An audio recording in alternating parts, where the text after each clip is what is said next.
আপনাকে all India secular front পার্টির পক্ষ থেকে স্বাগত জানাচ্ছি স্পিকার নির্বাচিত হওয়ার জন্য।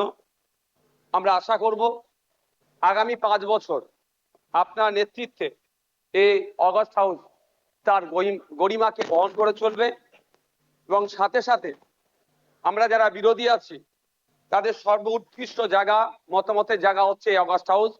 আমরা আমাদের মতামত নির্দ্বিধায় নির্বিঘ্নে এখানে রাখতে পারবো এবং যারা শাসক দলে আছে আমাদের মতামতের ভিত্তিতে গঠনমূলক অবশ্যই যেগুলো হবে সেগুলোকে গ্রহণ করবেন। স্পিকার স্যার, আপনার অনুমতি নিয়ে দু একটা কথা বলবো, যদি এই প্রসঙ্গ নয়। সত্যি আমি আজকে বসে খুব ফিল করছিলাম, হাসছিলাম মনে মনে। আজকে তাপস রায় বাবু যে কথাগুলো বলছেন খুব একটা ফেলে দিওয়ার নয়। আমি আমি আমি আমি বলবো, আমি 2021 সালে নির্বাচন হওয়ার পরে 6টা মাস এমন দিন পার করেছি, আমার মনে হচ্ছিল যে আমি ইস্তফা দিয়ে দিই, অন্তত আমার ছেলেগুলোর উপর অত্যাচার যদি বন্ধ হয়। এই সময় ফিল করেছি, পার করেছি। পোস্ট পোল ভায়োলেন্সে 2021 সালে, আমি এতে কিন্তু বিজেপিকে দরার সার্টিফিকেট দিচ্ছি না, কিন্তু 2021 সালে যে সমস্যার সম্মুখীন আমরা হয়েছিলাম, আমাদের কর্মী খুন হয়েছিল, একাধিক বাড়িঘর লুটপাট হয়েছে, ভাঙচুর হয়েছিল, সে অর্থে।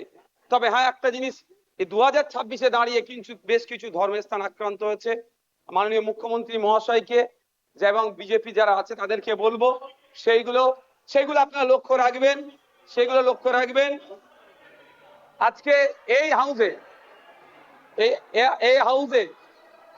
এই হাউসে যে যে কথা চালাচালি হচ্ছে, আমি বসে বসে ফিল করছিলাম সময় গিয়েছে আমাদের বক্তব্য, বিরোধীদের বক্তব্য শাসকের পছন্দ হয়নি, চিৎকার করে বন্ধ করে দেওয়া হয়েছে। এই হাউসেও কিন্তু 21 থেকে 26 আমরা দেখেছি। আমরা আশা করব ওই দিনটা আসবে না। আমরা বিরোধী যারা আছি গঠনমূলক প্রস্তাব রাখবো, শাসক দল যারা আছেন তারা গ্রহণ করবেন। মাননীয় মুখ্যমন্ত্রী মহাশয় একটা কথা বললেন, খুবই ভালো লাগলো। আমরা যারা একাধিকবার বিভিন্ন দপ্তরে লেটার করেছি, ন্যূনতম রেকগনাইজ আমাদের লেটারকে করা হয়নি, ইনক্লুডিং চিফ মিনিস্টারের কাছে। আজকে যে কথা বলেছেন এটাকে আমি স্বাগত জানাচ্ছি, যে উনি অন্তত কথা বলেছেন যে মিনিস্টাররাও রিকগনাইজ করবে, অর্থাৎ প্রাপ্তি স্বীকার করবে। আর একটা কথা উনি বলেছেন অল্প হলেও কাজ করব। আমরা বিরোধী, আমরা পজিটিভ কথা বলবো, রাজ্যের স্বার্থে বলবো, রাজ্যের জনগণের স্বার্থে বলবো। অহেতুক বিরোধিতা করার জন্য বিরোধিতা আমরা করব না। সুতরাং মুখ্যমন্ত্রী মহাশয়কে বলবো, অল্প নয়, আমরা যেগুলো আর্গুমেন্ট করব, আমরা যে ডিমান্ড গুলো রাখবো, ব্যক্তি স্বার্থের জন্য নয়, মানুষের স্বার্থে, নির্বাচিত হয়ে এসেছি তাদের স্বার্থে, সেগুলো আপনি পুরোপুরি যদি আমাদের জন্য, বাংলার মানুষের জন্য করেন, আমরা আপনার কাছে অবশ্যই কৃতজ্ঞ থাকবো। আবারও মুখ্যমন্ত্রী মহাশয়কে ধন্যবাদ জানাবো। দীর্ঘদিনের স্বপ্ন এটা আমাদের সকলেরই, যে আমাদেরকে নির্বাচিত করে এই হাউসের মধ্যে পাঠাচ্ছে। মাসের শেষে আমরা 1,21,000 টাকা নিয়ে বাড়ি যাচ্ছি। আমরা সেই জনগণের জন্য কি রোল প্লে করছি, কি বক্তব্য দিচ্ছে হাউসের মধ্যে, না হাউসের মধ্যে এসে শুধু সময় কাটিয়ে চলে যাচ্ছি। যে আপনি লাইভ স্ট্রিমিং এর যে কথা বলেছেন, এটাও আমি আপনাকে কৃতজ্ঞতা জানাচ্ছি, স্বাগত জানাচ্ছি। এটা হওয়াটা খুবই দরকার ছিল।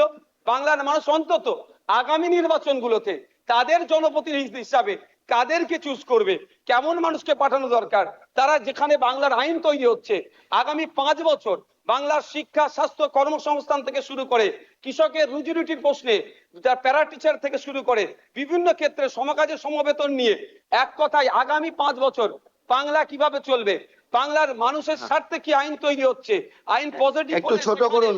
বিরোধী স্যার, শেষ করবো। বিরোধী হলেও স্যার একটা দিন সুযোগ পাচ্ছি বলার, এরপর তো টাইম মেনটেন করে দেবেন। তো স্যার সেই জায়গাগুলো লাইভ যেটা আছে সেটা আমি স্বাগত জানাচ্ছি। আমি আবারও আপনাকে ধন্যবাদ জানিয়ে বলবো, বহুদলীয় যে গণতন্ত্র আছে সেটার পূর্ণ মর্যাদা দিয়ে আমাদের মতো ছোট্ট যারা বিরোধী আছি তাদেরকে পরিসর দেবেন। ধন্যবাদ স্যার।